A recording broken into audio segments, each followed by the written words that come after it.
Hi everyone, welcome back to my channel. I hope you all are doing good. तो हमने forensic toxicology के lectures start करे थे, जिसमें हमने न्यू सेगमेंट स्टार्ट करा है प्लांट पॉइजन्स को लेकर। So we have already studied about datura and today we are going to discuss about abrus precatorius. So this is video number 2 और ऐसे ही और बहुत सारे प्लांट पॉइजन्स के बारे में हम डिस्कशन करते रहेंगे। उससे पहले अगर आप चैनल पर नए हैं तो सब्सक्राइब कर लीजिए, वीडियो को लाइक कर दीजिए और नोटिफिकेशन बेल आइकन को प्रेस कर लीजिए। आपको वीडियोस मिलते हैं ट्यूसडे, फ्राइडे और संडे को आपको मिलेगी एक स्पेशल केस स्टडी जिसमें हम सारा डिस्कशन करते हैं। साथ ही में वाईटी शॉर्ट्स पर आपको बहुत सारे फैक्ट्स के बारे में भी मैं बताती रहती हूँ, तो सब्सक्राइब कर लेना और लाइक करना मत भूलना। और एक बात मैं आपको बता दूं कि यहाँ पर ऑनलाइन क्लासेस जो हैं मैंने ऑलरेडी स्टार्ट कर दिए हैं। ऑनलाइन क्लासेस चल रहे हैं, तो जो भी स्टूडेंट्स ज्वाइन करना चाहते हैं बैचेस, वो जो है डिस्क्रिप्शन में लिंक दिया हुआ है, उस पर आप रजिस्टर कर सकते हो और आप व्हाट्सएप पर मैसेज भी कर सकते हो, साथ ही में मेल कर सकते हो अगर कोई भी आपको इन्फॉर्मेशन चाहिए है तो। और एक अभी स्पेसिफिक बहुत स्पेशल बैच मैंने लॉन्च किया है जिसमें हम 10 डेज प्रोग्राम के बारे में डिस्कशन कर रहे हैं। ऑनलाइन रहेगा ये पूरा, फॉरेंसिक साइंस का ट्रेनिंग है, 10 डेज प्रोग्राम है and very important, it is associated with forensic analyst and consultant team, जिसमें आपको ई सर्टिफिकेशन भी दिया जाएगा। ये जो बैच है ये स्टार्ट हो रहा है 15 दिसंबर से, तो आप रजिस्टर कर सकते हैं। इसका लिंक भी आपको डिस्क्रिप्शन में मिल जाएगा, तो आप रजिस्टर कर दीजिए। और एक बहुत अच्छी बात मैं आपको बताऊं कि इसका जो प्राइस है that is very very minimum price, ठीक है। 499 प्राइस है इसका। फर्स्ट बैच के लिए है ये specific price. Limited seats available हैं जिसमें हम डिस्कशन करेंगे फॉरेंसिक साइंस के बारे में, इंट्रोडक्शन, हिस्ट्री, ऑर्गेनाइजेशनल स्ट्रक्चर और पूरा fingerprint, everything about fingerprint examination में सारी चीज़ें हम फिंगरप्रिंट्स के बारे में डिस्कशन करेंगे। साथ ही में मैं आपको यहाँ पर प्रैक्टिकल डेमोन्स्ट्रेशन भी दूंगी, साथ में फ्री स्टडी मटेरियल आपको दिया जाएगा। तो आप जल्दी से इस प्रोग्राम को ज्वाइन करिए, रजिस्टर करिए, लिमिटेड सीट्स अवेलेबल हैं, ओके। और टेलीग्राम ग्रुप को ज्वाइन करना मत भूलना। अब हम आगे बढ़ते हैं और हम स्टार्ट करते हैं एब्रस प्रेकेटोरियस के बारे में। Abrus precatorius it is a plant poison and ये एक ऑर्गेनिक इरिटेंट पॉइजन्स में आता है, ठीक है। और ये जो प्लांट है मेनली ट्रॉपिकल रीजन्स में पाया जाता है। It is green, slender, twining, climbing plant, woody at base, ठीक है। ये सारे पॉइंट्स आपको लिखने पड़ते हैं। इससे कुछ कॉमन नेम्स हैं जैसे रोजरी बीड, क्रैब्स आई, रत्ती, ठीक है। आपने सुना होगा रत्ती के बीज, ठीक है, ये वही है। और इसको कई बार जो है पुराने टाइम पे रत्ती के बीज जो होते थे वे करने के लिए, ठीक है, वे करने के लिए भी वजन के तौर पे इनको लिया जाता था कि हम इसे एज अ वेट यूज कर रहे हैं, ठीक है। ये सारी चीजें हैं। अब इसके बाद में यहाँ पर इसमें टॉक्सिक पार्ट की जब हम बात करें तो टॉक्सिक पार्ट इसका सीड, लीव्स और रूट, ये तीनों पार्ट जो है ये इसके टॉक्सिक पार्ट्स में आते हैं। दीज आर दी सीड्स, ये इसके लीव्स हैं और रूट इसमें आपको दिख नहीं रहे हैं, और पर ये रूट्स भी इसके पॉइजनस होते हैं। नेक्स्ट आता है यहाँ पर एक्टिव प्रिंसिपल की जब हम बात करते हैं तो सबसे पहली बात तो समझो एक्टिव प्रिंसिपल यानी कि एल्कलॉइड्स, ठीक है। एल्कलॉइड्स की हम यहाँ पे बात कर रहे हैं। एक्टिव प्रिंसिपल ही इसके टॉक्सिन्स होते हैं, यही टॉक्सिन्स होते हैं। तो इसमें एक्टिव प्रिंसिपल जो है यहाँ सीड से मिलता है, जिसे थर्मोलिबाइल टॉक्स एल्बुमिन इसका नाम है, ठीक है। और जो वाइपरिन स्नेक पॉइजन होता है ना, स्नेक वेनम, ठीक है, जो स्नेक वेनम वाइपर, ये वाइपर जो होता है स्नेक का टाइप है ये, आई गेस आपको पता होगा ये चीज़। तो इसके पॉइजन को रिजेंबल करता है। रिजेंबल करना यानी कि इसके जैसा ही होता है। अगर ये पॉइजन, अगर आपने किसी को सीड दिया है एज अ पॉइजन, तो वो एक बार को कंफ्यूजन हो जाएगा कि भाई ऐसा तो नहीं कि सांप का जहर है, तो ये उसको रिजेंबल करता है।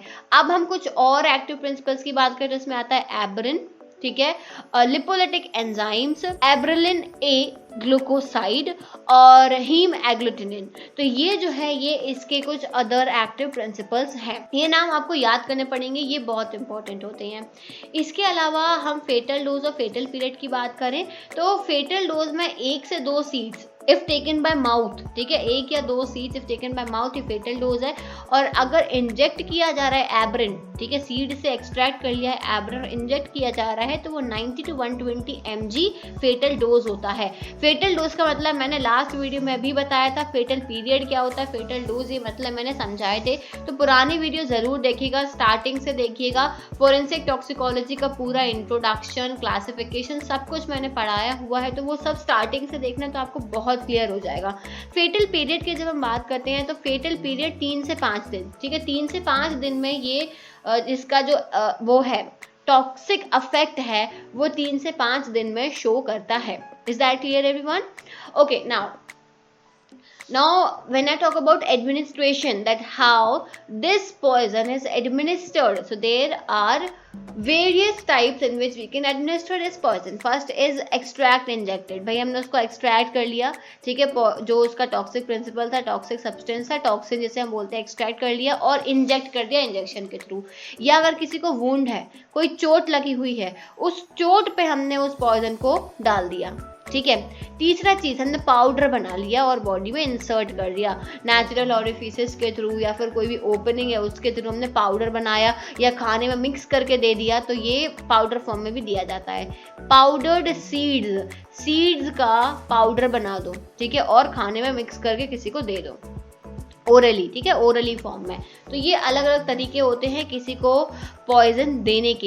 एब्रस फ्रिगेटोरियस की बात हो रही है। अब जब हम साइन एंड सिम्टम्स की बात करते हैं तो आप देखो यहाँ पर अलग अलग तरीके के साइन एंड सिम्टम्स देखने को मिल सकते हैं।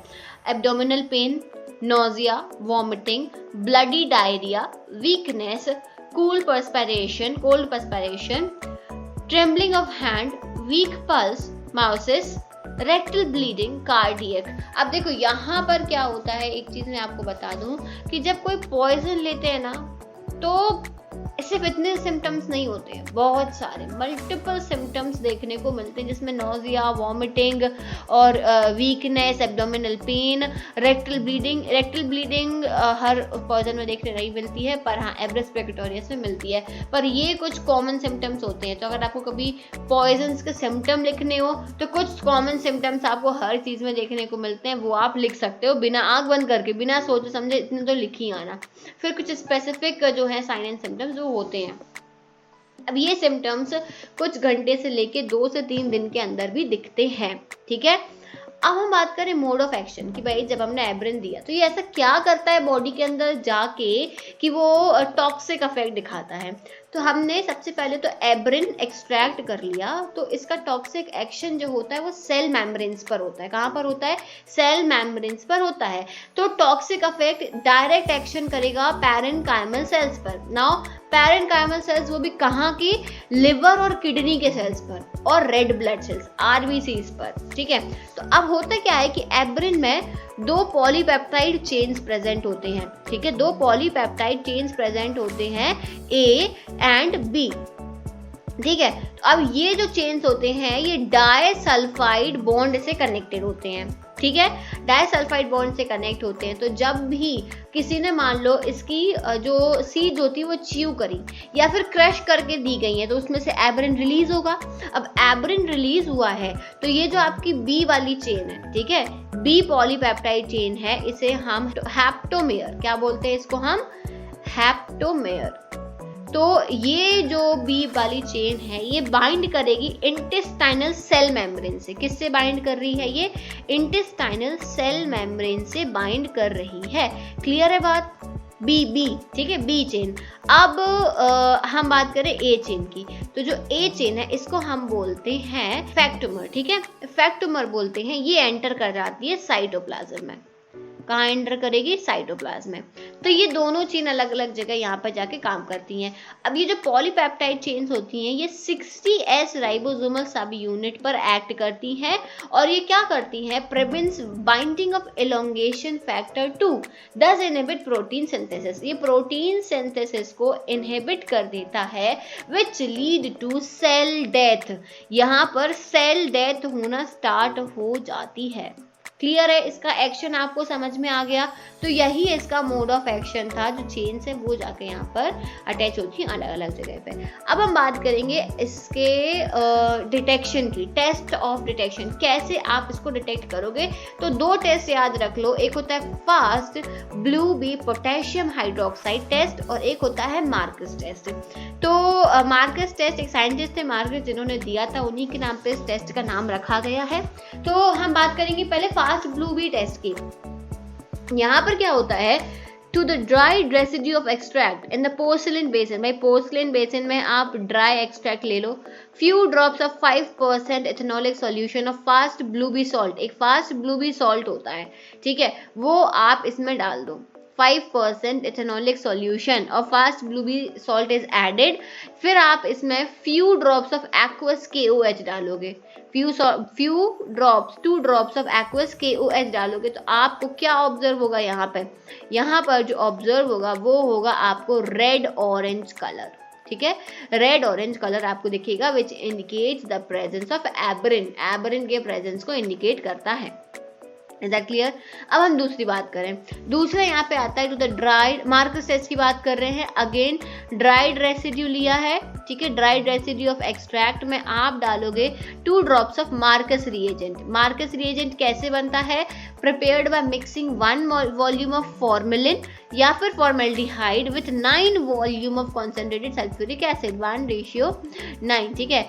1 वॉल्यूम आपका क्या हो जाएगा यहाँ पर, फॉर्मेलिन या फॉर्मेल्डिहाइड, और 9 volume of concentrated sulphuric acid, ठीक है, ये ले लिया और आपने ड्राइड एक्सट्रैक्ट में डाल दिया। तो यहाँ पर आपको कौन सा कलर दिखेगा? पिंक कलर का फॉर्मेशन दिखेगा। Now again this indicates the presence of abrin in the extract, ठीक है, ये चीज़ आपको ध्यान रखनी है। तो ये हो गए टेस्ट। तो हमने आज क्या क्या पढ़ लिया, एक बार मैं क्विक रिवीजन करा देती हूँ। यहाँ पर हमने जो है सबसे पहले स्टार्टिंग से हमने क्या क्या टॉपिक्स कवर करे हैं।